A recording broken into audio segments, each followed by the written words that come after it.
Yes, that is true about the wizard's teacup. I don't know that there was much of us worth erasing to begin with, but certainly we existed, and it was a very fun time. It's so good to be with y'all, especially on a Sunday. There's something very comforting to me about having the chance to give a talk like this on a Sunday, especially because everything is so busy. And just being invited to sort of revisit these ideas that I put into the book, Restoring the Lord's Day, has been so comforting because it's so easy to get away from them. There's a moment in Socrates' Apology, right? So this is one of Plato's kind of early writings when he's describing Socrates' death at the hands of the Athenians. And Socrates has this line about how he goes through this argument about why we don't need to fear death, right? Because we know, right, and of course he's heathen, right? He's coming at this from this just pure sort of reasoning standpoint. And he says, look, death is either going to be like a dreamless sleep, which is great. Who doesn't love a nice dreamless sleep, right? Or it's going to be a place where we've been rewarded for the good things that we do in this life. So there's nothing to fear. Nonetheless, he says, I need to repeat this to myself like an incantation, right? To remember, because death is, no matter how much I know, it's not something to be afraid of. It is nonetheless frightening. And I feel that same sense of needing to repeat these ideas to myself about Sunday, about the Lord's Day, because it is so easy to get away from. One of the reasons that I set out to write this book in the first place was that I was very much shaped by New Orleans, right? New Orleans is a very special place. One of the saddest days of my life was Mardi Gras Day of 2010, which was Mardi Gras Day of my freshman year at the University of Dallas, which was the very first Mardi Gras Day that was treated like any other Tuesday. So I was going around campus, I was going to classes, I was going to lunch. It's this very dreary, dismal Dallas February day. Hard to imagine a less pleasant time and place. But I wanted to go up and shake people and say, like, don't you know it's Mardi Gras? Why are we just doing our normal things? We should be celebrating because tomorrow we die. And we're just going to class. So I'm walking around with all these beads on, and people are like, who's that freak? It's like, no, you're the freak, not me. Right? I learned. I came up in New Orleans, right, where we still celebrate something of the liturgical calendar, which is one of the great gifts of living here, that we do recognize in this place that different points in time are different, right? The church shows us these different patterns of time that help to point us to the shape of eternity, that help us to recognize that through all the changes of time, God is coming up always. He is present to us. God is always attending to us, inviting us to attend to Him, right, and to be joyful in His presence. And that's very difficult to remember. Miss Stephanie mentioned that I grew up in Immaculate Conception Parish. So I actually lived here in Lakeview, but we would go down to Immaculate Conception downtown because it's such a beautiful church, and we really liked some of the priests down there. And I had all these experiences of exquisite beauty as a child, of being in this place of worship, and nobody even really talking to me about it, but just knowing this is extraordinarily beautiful. This is so much different than most of the other places where I spend my time. Right? Nowhere else where I spend time on a daily basis is like this place, which is so extraordinarily beautiful and pleasing to the eye. Nonetheless, even as a child, I had this sense of anxiety on Sundays. Very often, right, as Sunday went along and we would go to Mass and then we watch the Saints game, and I would start to think about Monday and the rest of the week. I would get very stressed. Right, because usually I had homework to do, I had tests coming up during the week, I had all these things that were weighing on me. And I often had a lot of things from the last week that were weighing on me as well. Right? Whether it was a conversation with a teacher that I really didn't enjoy, whether it was a comment from a friend that really hurt me in some way. And so I'd carry all these things with me into the Lord's Day. And within the space of the Lord's Day, I look ahead to all these things that were already burdening me. And I couldn't have articulated this at the time, but I had a sense already that this was not how things should be. Right? Origen says that the true Christian is the one who lives always in the Lord's Day and is always celebrating Sunday. Right? St. John Paul II repeats this in his letter Dies Domini.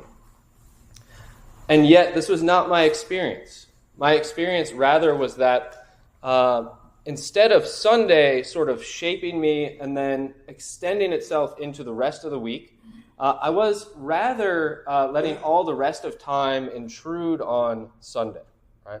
The rest of the week was kind of creeping into my experience of the Lord's Day and just insinuating itself in this very anxious way. Right? It's no secret, of course, that Sunday today looks a lot different than it has in past generations. I remember my grandparents very often talking about how, when they were growing up, Sunday was very different. Right? Stores were not open. You didn't do your grocery shopping. You didn't go get money from the bank. Right? You didn't do any of these things. Rather, you went to Mass, right? And then you spent time with family. Right? You made a big meal. Did a lot of cooking, a lot of cleaning, from picking up from the meal and all this stuff. But you didn't just do your ordinary things, right? 20 years ago, just about, in an essay for First Things, the Catholic historian Robert Louis Wilkin wrote about what he calls the evacuation of Sunday. Right? And what he meant was the church has always transformed time. Right? This is one of the ways that the church shapes culture, right? Whether it's through having a liturgical calendar, right? When we have things like Mardi Gras and other stuff like that, or just the rhythm of the week through the Lord's Day, right? Through the calendar of the saints, all these other things. The church transforms time. And Wilkin notes that in the last few decades, this has changed drastically, right? That the meaning of the Lord's Day has been evacuated, right? So that, as he says, the lines in Lowe's and Home Depot for concrete and all the other things that you want are just as long on a Sunday morning as they are on a Saturday or any other day of the week, right? No doubt the lines at Chick-fil-A would be just as long on Sunday, right, if they were open, right? Because we've shifted our focus, right? No longer is this day one that is dedicated to the Lord, but it's one that's basically a moment of respite from the other things we do. If it's a day of rest at all, it's just a day of rest from the other things that we have to do. Right? And we seek to fill this time in any number of ways. Right? Rather than living always in the Lord's Day, we've sort of adopted a way of living always in game day. Right? The NFL has been incredibly successful in teaching us a football culture. Right? This is one thing I want to kind of circle back to as we go through things tonight. Sunday is game day, of course, right? Blessedly, perhaps not game day for the Saints today, given how they have been performing, right? But it's not just that Sunday is game day anymore, is it? Because also, Saturday we have college football, Friday we have high school football. Usually the NFL has Thursday night and Monday night games. Sometimes there are special Wednesday night games. And every hour of every day in between, right? I work at Jesuit. I have lunch duty in the cafeteria. Guess what's on the TV screens in the cafeteria at lunch? It's ESPN. Guess what they're playing? Highlights from the NFL. Analysis of the most asinine minutia that you could possibly come up with, right? We're discussing what did Tom Brady's caloric intake in the year 1993 have to do with the Saints' performance in 2016, right? They're getting into all these things, right? This is what we used to do with the church, right? We would go to Mass on Sunday, but it wasn't just that we went. Sunday was not just the day, right? This was not the only game day. We would also go to Mass other days of the week. We'd have Liturgy of the Hours. We would study the Scriptures. We would look at sermons, right, from great preachers over the centuries of all the great Catholic preachers. And we would dig into the minutia of the Word, right, in a way that we reserve for much more mundane things today, right? Now, is this a bad thing? Yes. For sure, right? At the same time, I do want to point out that this obsession with things like football, right? Or even things like smartphones, right? Another sort of idol, in our lives, which I'm using right now, of course, right? These are things that point to a yearning of the human heart, right? So there's like a shadow of the good that we see in these kind of modern obsessions, where the fact that people do desire to give themselves so much to something, whether it's football or a smartphone, that's a mark of the human desire to give ourselves to God. Right? The way that we can dedicate ourselves to knowing what's going on in the game all the time, right, is a sign of how much we want to be one with God, how much we want to have someone that we can devote ourselves to wholeheartedly, how much we want to be present to something and feel that there's something greater than us that is present to us as well. Right? Nonetheless, this is obviously not the case. Right? We've lost that sense of giving ourselves to the Lord wholeheartedly in the way that we still very readily give ourselves to other lesser things. Right? So what I want to do is, this is all very obvious. Right? It's you don't need to make an argument that Lord's Day observance has declined. That is just, you could just look around.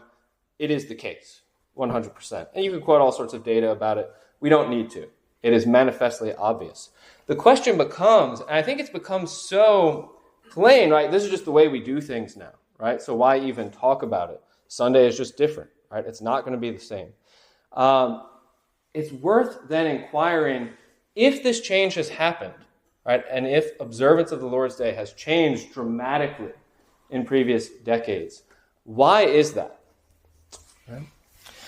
So what I want to do is suggest one particular sin, right, that has perhaps brought this about, namely the sin of sloth, right? And if that is the case, I want to make some arguments as to why sloth has become so prevalent in our day, and then look at what are some things we can do to overcome sloth, and then from there, what can we do to sort of more concretely celebrate the Lord's Day in an authentic way. All right, so let's think about sloth for a minute. A lot of writers in the last century have suggested that sloth, or acedia, is the besetting sin of the modern day. Now, this seems very strange because there are a lot of other sins that seem much more obvious, right? We are manifestly an incredibly lustful age, right? We are incredibly greedy, right? We're very prideful, right? There are all these things that are very open, right, and very easy to discern that we clearly have problems with. Nonetheless, a lot of people continue to insist that no, it's not lust, it's not greed, it's not gluttony. Sloth is the thing that is most troubling us today. Okay? Now, if we look at St. Thomas Aquinas, we could perhaps begin to get some evidence that maybe these authors are right? So people like Evelyn Waugh, right, suggest that acedia is the besetting sin of the modern age. St. Thomas Aquinas in the Summa says that sloth is a special sin against charity, and he defines it as, quote, sorrow for spiritual good. Sorrow for spiritual good, right? A sense of sadness about the things that God desires for us, right? Already, I think, just from that definition, we can begin to see how that might be something that's really bearing upon our culture today. Because ours is, I think, a culture that's very sad about the things that God wants for us. Right? Things like life. Right? Ours is a culture that's very sad in many ways about life. Ours is a culture that is intensely afraid of death. Right? Incredibly, cripplingly afraid of death. Right? This thing that is part of our way of being in the world, right? Nonetheless, something that has come about as sin through sin, but has nonetheless been transformed through Christ, and nonetheless we are intensely afraid of it, right? St. Thomas goes on, and this is the thing that really sort of was a key to me in writing the book. He says that sloth is opposed to the precept about hallowing the Sabbath day. For this precept, insofar as it is a moral precept, implicitly commands the mind to rest in God, and sorrow of the mind about the divine good is contrary thereto. Right, so St. Thomas goes on to make this quite explicit. Right? He says that sloth is a sin that is directly opposed to honoring the Sabbath. right? Because that commandment to rest, right, is a command to trust in God, right? To trust in the good that he wills for us, right? And so to reject that is a movement of sloth. Right? So when I came across that when I was an undergrad at UD, I started looking into kind of the history of sloth and acedia. It has a very long history, right? It goes all the way back. One of the first sort of references to it is in Homer's Iliad, right? So the story of the Iliad, of course, many of us know. The Greeks come to Troy, right, because Paris, the Trojan prince, has stolen Helen, the wife of Menelaus, right? So the Greeks get this great expeditionary force. They come across the sea. They encamp there for 10 years, seeking to overthrow Troy. Finally, Homer brings us into the story in the final weeks of this conflict, right? And it begins with Achilles, right? This great demigod who's been dipped in the river Styx, is invulnerable everywhere but his heel, and so is an incredible asset on the battlefield, right? He is basically built for killing people in all sorts of ways, which Homer describes at great length. And a lot of the conflict of the Iliad has to do with Achilles saying, I'm mad because you guys aren't giving me the honor that's due to me, so I'm going to pout. I'm going to go sit on the beach. I'm not going to kill people because that's going to hurt you guys, right? So I'm not going to be a team player, right? He's built for this one thing. He refuses to do it. And he is described as one who has no care, right? So the Greek for that is akedos, right? Which is where we get the word acedia, which then becomes sloth, right?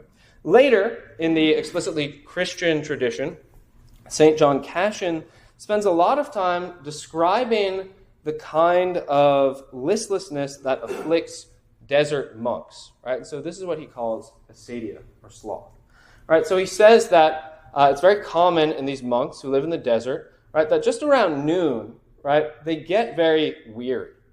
He says, of course, this is a very natural thing, right? You've been up since a very early hour, you've been working, you've been praying, it comes to around lunchtime, and you're tired, right? You suddenly don't want to do the things that you're supposed to do anymore. Right now, you can either reject the onslaught of sloth right there and say, no, I'm going to do my prayers, I'm going to do my work, I'm going to go about my day, or I can give into it, right? And I can go around, I can start to walk about.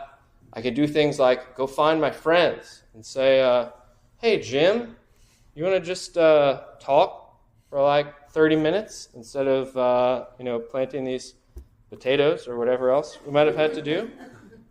Hey, Bob, do you want to just gossip a little bit about, what the abbot's doing? That abbot has been doing some crazy stuff lately, right? Maybe I'll just go sit outside and watch the sun. Maybe I'll clean my cell, right? Maybe I'll go to a neighboring monastery and try to do some good stuff there, right? Because I don't really want to do the good stuff here anymore. Maybe I will start to daydream about a perfect monastery where there was a really good abbot and they had really good preaching and really good food and really beautiful art and really great architecture and all these things that would just make me holy, right? And I wouldn't have to do any of the work of actually taking up what God sets before me every day. Right, so I was reading these descriptions of these desert monks, and I was like, this sounds an immense amount like me. Right? This sounds like exactly the sort of thing that I do all the time.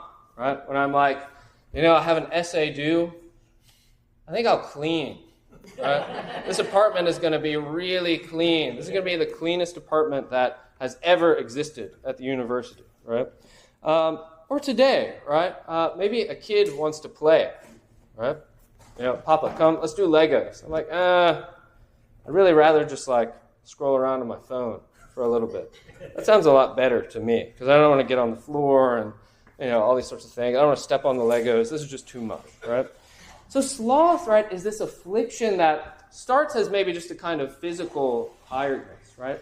But then gets into very slowly, right, and then this kind of insidious way, a rejection of the good things that God sets before me.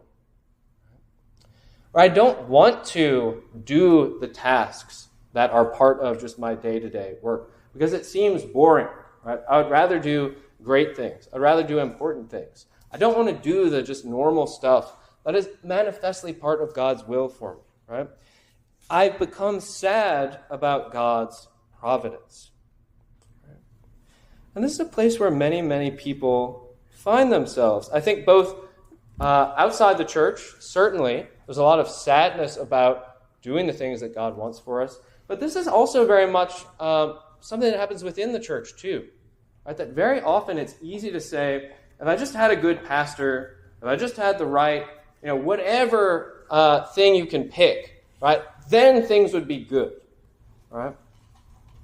Rather than saying that, well, maybe, sure, there are things that I want that could be better outwardly, right? But there are also things that God has given me. He's presenting to me day after day, moment after moment, asking me, take up this cross. And I say, yeah, but do you have a better cross? Right? Seems like other people got better crosses. I'd really like one of those.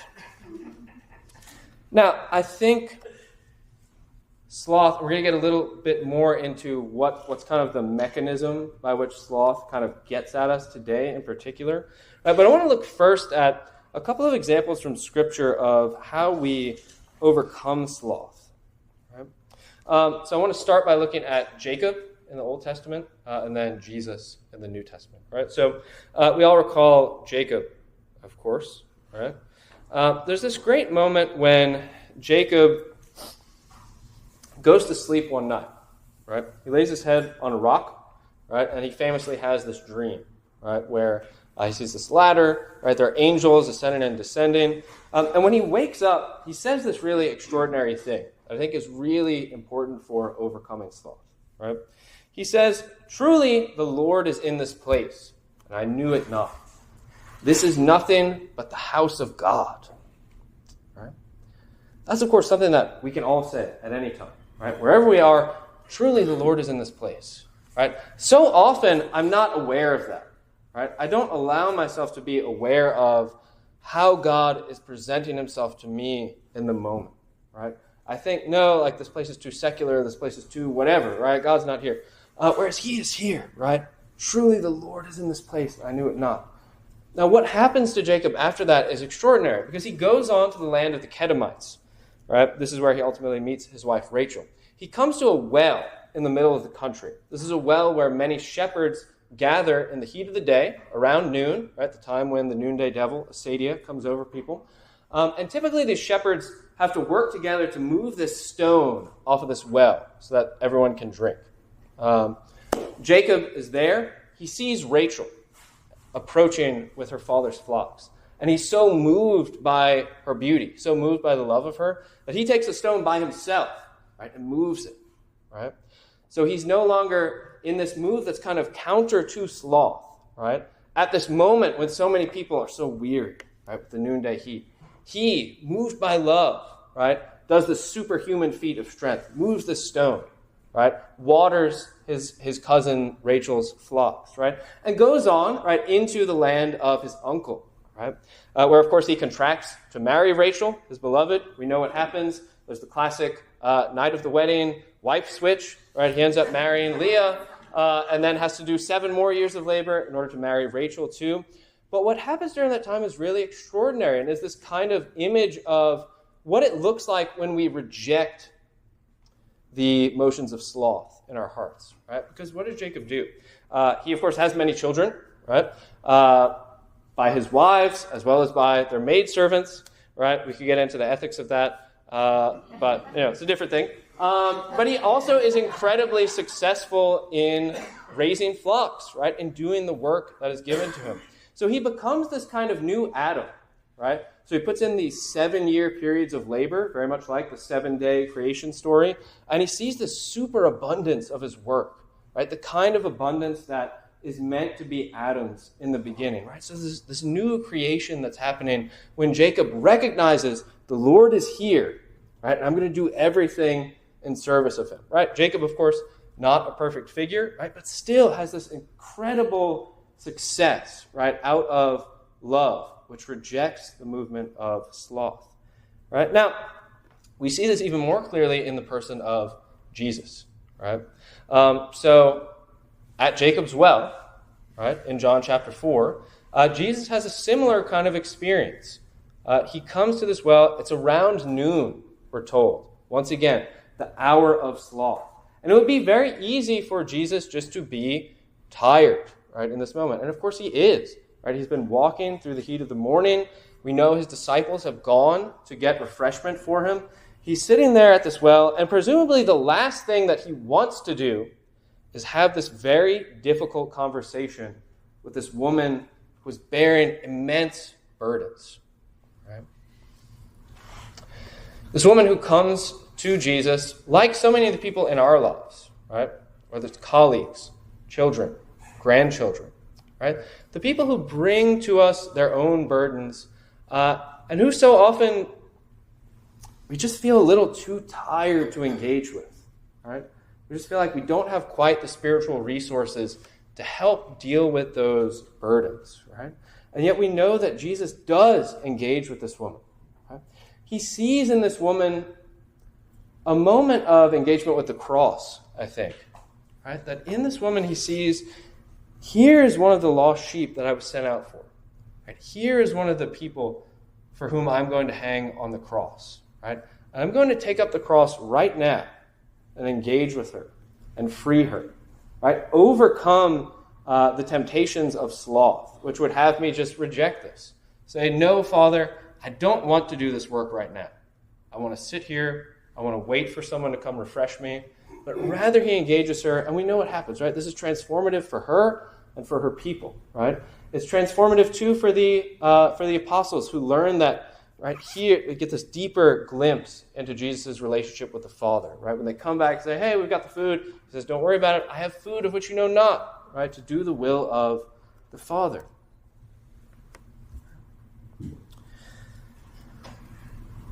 Jesus is always there in the presence of the Father, right? And so acedia isn't able to grip him in the way that it is us, right? Now, if acedia is this sin against the Lord's Day, this sin which does not want us to rest in the Father's presence, but wants us to be constantly distracted, why is it that acedia has become so prominent today?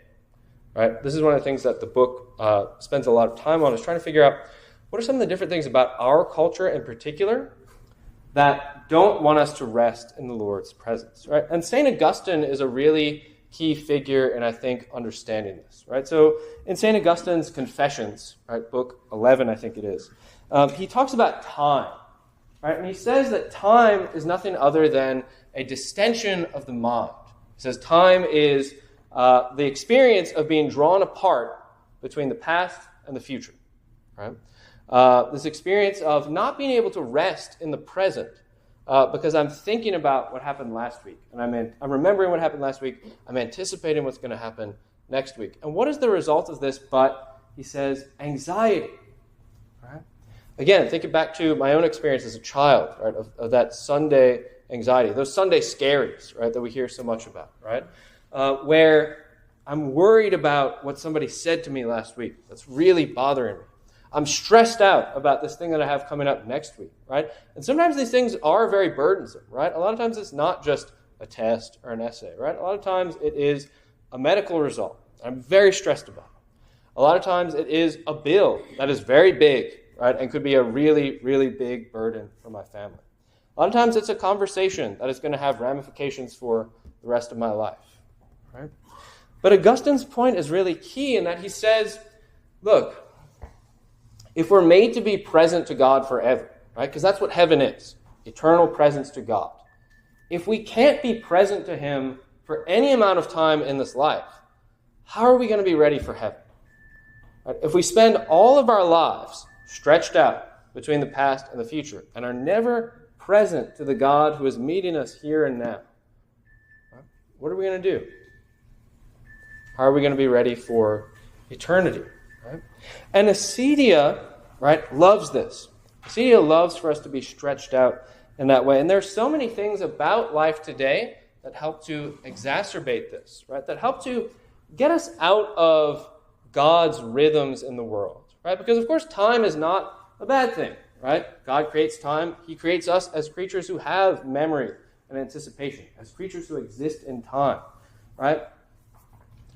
The problem is that we lose his rhythm. Right? We cease to hear his way of moving in the world, so that past and future no longer are ways of encountering the eternal, but rather become this source of anxiety. Right? So there are all sorts of things that contribute to this. I think there's a lot to be said for the dangers of sort of like urban industrial living, right? That take us away from the natural rhythms of the world, right? The problems of technology, right? That stretch us out in space as well as in time, right? Because one of the problems of a smartphone is that I can go from my kitchen in Metairie to war zones all around the world. That I can suddenly be present to the problems that are happening all across the world. And that can cause me to reject the work that God has for me right now, right? It can make it feel like, no, child, I'm not going to play with you. Don't you know there's a war in Gaza? And you want me to play with you? I need to read about this, right? And of course, there's something funny to it. But there's also something deadly serious about this, right? That there's this real rejection of where God has put us. Right? And the people he's put before us, right? For us to labor with and for in order to do his will. Right? There's a lot to be said also about the way that we've shaped modern economies, right? So C.S. Lewis makes this point in his book, Mere Christianity, right? That he says, there's one thing that all the ancient civilizations, ancient and medieval, said you should not do. And that is the one thing we have all founded our civilization on. And that is lending money at interest, right? He says, look at the Greeks, look at the Jews, look at the Romans. Everybody says, don't lend money at interest. It is a bad thing. And that is the thing on which we have founded our way of existing, right? Now, Lewis goes on, and I echo Lewis, that this is not necessarily an indictment of investing or lending as such, but it does lead us to think a lot about the way that we tend to operate, right? I worked for many years in the car business, right? And it was a business with a lot of wealth, right? A lot of money going around. And in that business, I saw a lot of examples. I saw it in my own heart. This feeling of, I'm no longer living for now, right? I'm living for 30 years from now. I'm no longer living for the people who are around me at this moment. I'm no longer seeing the people who are around me at this moment as people for me to love, right? But I'm rather seeing customer, right? Employee, whatever, as someone who contribute to a heaven on earth that I'm fashioning for myself in 30 years when my retirement account comes to fruition, right? There's a real danger in that, right? Again, I'm not trying to get into the whole ethics of modern economies, right? But I do want to point to this thing that Acedia loves, which is to get us out of the present, right? And to get us thinking about a heaven that we can construct on earth, right? Rather than the heaven that God doesn't want for us in the future, but the heaven that God is presenting to us now, right? And the heaven that we can begin to grasp by doing the work that he presents to us in this moment, right? Let's think from the gospel today, right? Right. This request, Lord, let us sit at your right hand and your left when you come into your kingdom, right? Well, when does Jesus come into his kingdom, right? It's when he's on the cross, right? That is when Jesus, in some sense, is experiencing maximum happiness, right? Because he's doing the will of the Father in the moment, which is where eternity is encountering time. Right? He's not being drawn out, right? He's not being drawn out towards some future earthly goal, right? He's being drawn into the presence of the Father now. I don't think we need to spend too much time on the sexual revolution and the dissolution of the family, right? It's manifestly, once again, obvious what these things have done to the way that people experience each other, right? When someone else becomes just an object of pleasure, when someone else just becomes a commodity, right, that I deal with, I no longer see that person as an object of love, right, but just as an object, right, and that of course has huge ramifications for how I treat the other. Right now, this is not what God desires. God desires our freedom, right? He does not want any sort of enslavement, right? So when I was first thinking about writing this book, I was really inclined to call it Pharaoh Within. Because something that occurred to me was that the motion of acedia is very much to make us all sort of pharaohs to ourselves, right? To make ourselves sort of endlessly busy. That's one of the marks of acedia, right? Is not just a sort of laziness or idleness, rather a really intense busyness, right? If I find myself just sort of constantly doing things and needing to fill up all of my time with things to do, right? A lot of times that itself is a mark of acedia. And we see, of course, that's exactly what Pharaoh does to the Israelites. When Moses and Aaron first approach him and say, Pharaoh, we have some issues here, right? Their request is not just let the people go, but rather let them worship. And of course, he says, if they have time to worship, they obviously don't have enough work to do. All right, so here's more work. Here's less material to get the work done with. Come on, let's get it going. Right? That is what we do to ourselves, I think, when we don't take up the Lord's offer of rest on Sunday. Right? We say to ourselves, no, right? Take a day. Give a day to the Lord. You have so much to do. There's so much to do. How are you going to take a day for that? Right? Now, how do we escape from that? We learn once again to worship, because that, of course, is what God does in Exodus, right? He teaches the people how to worship. It's not just get away from Pharaoh. It's come back to me, right? And how do you do that?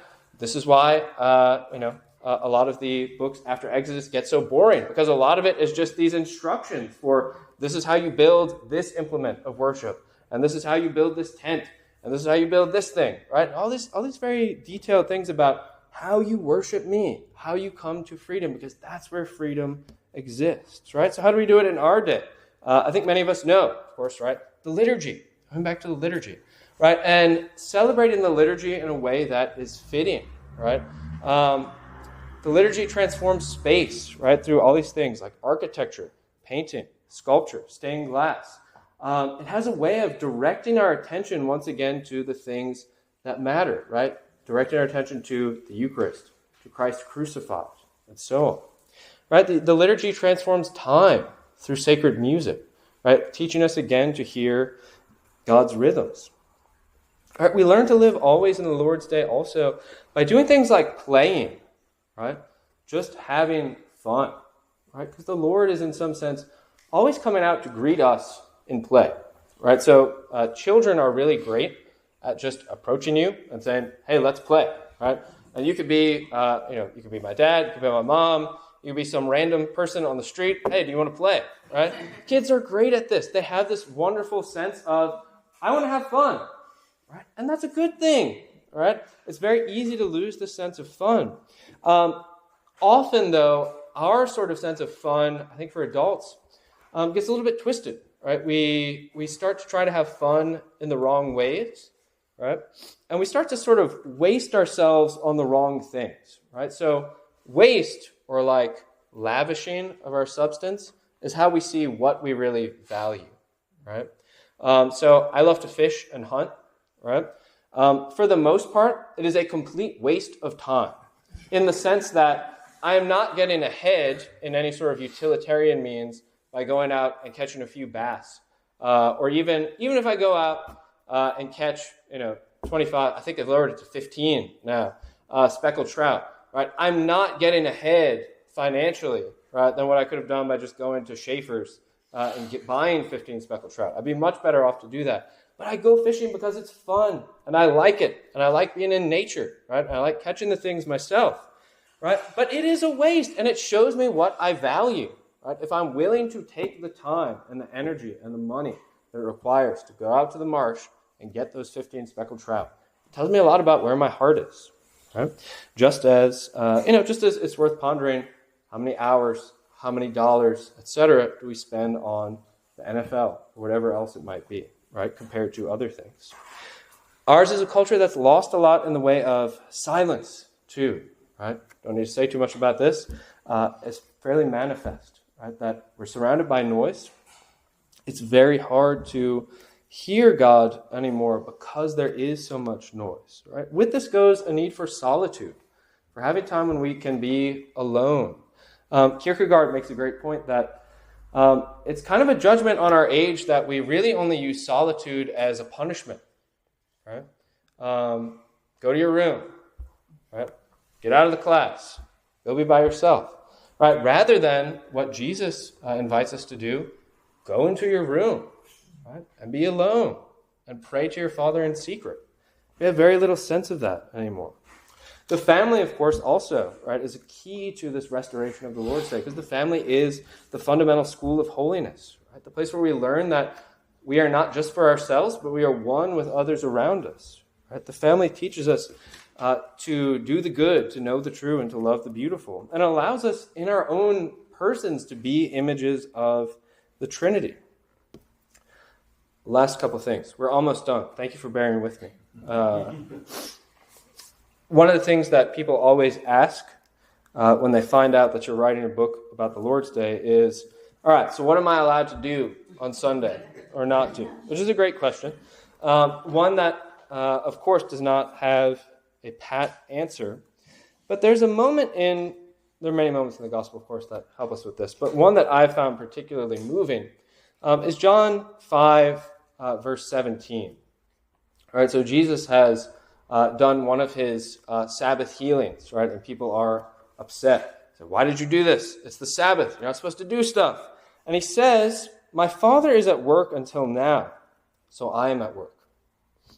My Father is at work until now, so I am at work. Right, this incredible reflection on, one, the activity of the Father, right?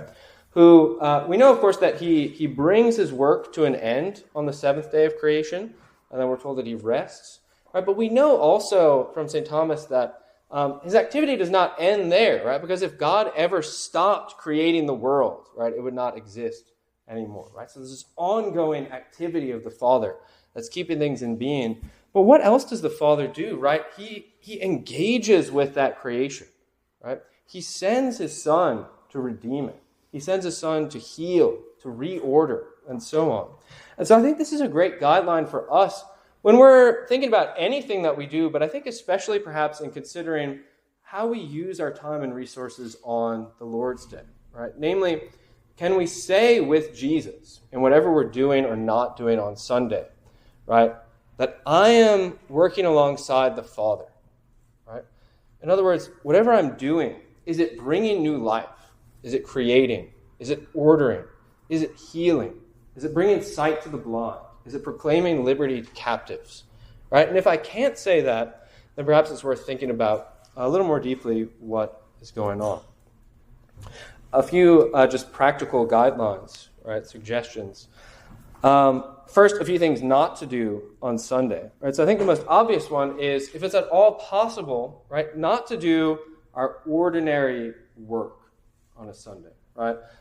Joseph Pieper is very useful on this topic, right? So thinking about the distinction between servile labor and other types of labor, right? And I want to avoid that kind of labor that is for some end beyond itself, right?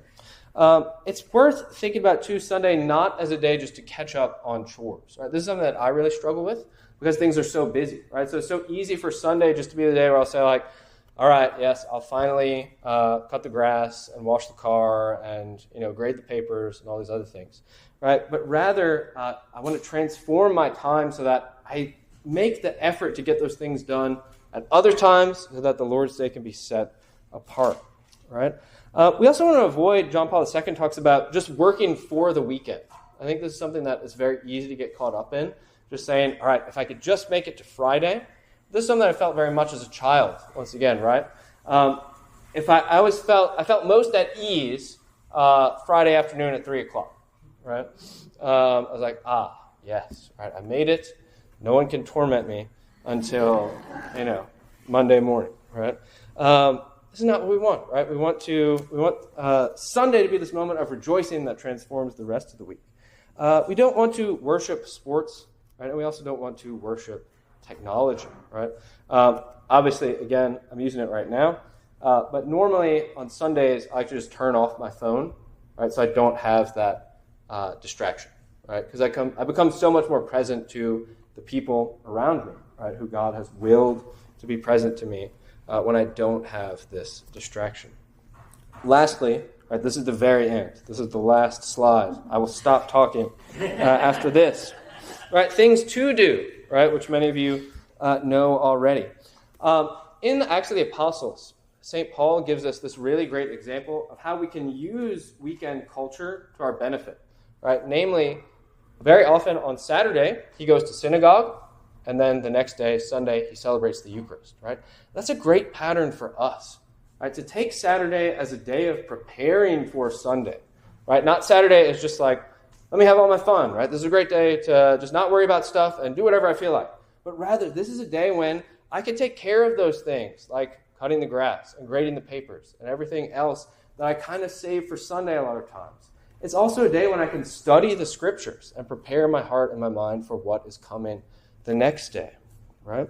It's a great day to get up early as well, right? Again, there are a lot of challenges to this, right? But the example of the women of the gospel is so telling, right? When on the day of the resurrection, they get up, they're at the tomb at the earliest possible moment, right? They're so eager to greet the Lord, or to at least to seek him, right? A wonderful example for us. It's a great day to share meals, right? It's a wonderful day to perform works of charity. This is a great tradition of the early church. That Sunday was a day for going out to the forsaken, right, and spreading the joy of the gospel to them specifically. Right? It's a wonderful day to study the Word, a day to give of our substance by tithing, right, by making a gift of our substance, by lavishing our substance on the Lord to indicate what we truly value. It's a wonderful day for playing, right, and a wonderful day for remembering that our goal is to live always in the Lord's day, right, that the Lord's Day is not meant to be just this moment that's kind of an aside from the ordinary business of life, but rather that Sunday is meant to order everything else so that every moment of every day becomes a foretaste of the heaven that God is offering to us by his presence, right? That this is something he's inviting us into at every moment, and something that the Lord's Day trains us in, right? So that the Lord's Day can be this moment that transforms everything else. Thank you very much. And so great to be with you.